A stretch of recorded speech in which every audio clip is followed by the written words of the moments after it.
हम गुड़िया झा समस्त मिथिलावासी के प्रणाम। आइ हम अपने लोकनिक समक्ष एकटा जितिया के गीत लऽ कऽ उपस्थित भेलहुँ हँ, जिनका रचना केने छथि आदरणीय श्री नवनाथ झा जी। अपने सबसँ निवेदन जे गीत के एक बेर सुनी आ जँ नीक लागे तो आशीर्वाद स्वरूप लाइक शेयर सब्सक्राइब करी। जय मिथिला, धन्यवाद। चलू सखी चलू करब जितिया के ओरियान गे, चलू सखी चलू करब जितिया के ओरियान गे। मिथिला के जितिया परब बड़ महान गे, चलू सखी चलू करब जितिया के ओरियान गे। आसिन सप्तमी गंगा नहाएब, मड़ुआ के रोटी संगे माछ बनाएब।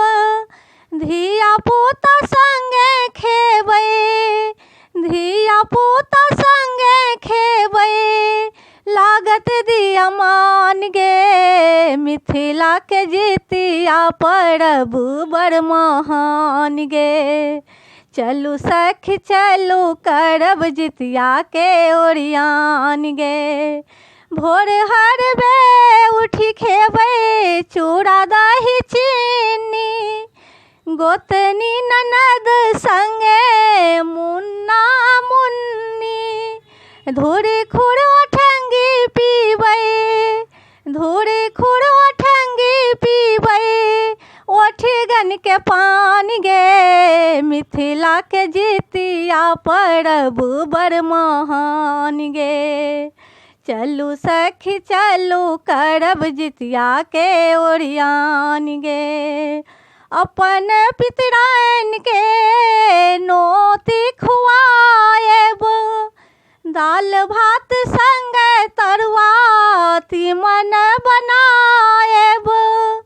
तेल खैर लऽ कऽ करबै, तेल खैर लऽ कऽ करबै, जितमोहन के आवाहन गे। मिथिला के जितिया परब बड़ महान गे, चलू सखी चलू करब जितिया के ओरियान गे।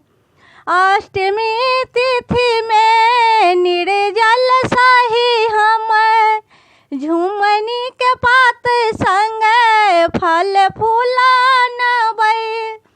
खीरा के राउ खा कऽ पारन करबै, पूतक खातिर मांगी, पूतक खातिर मांगी लेबै औरदा के दान गे।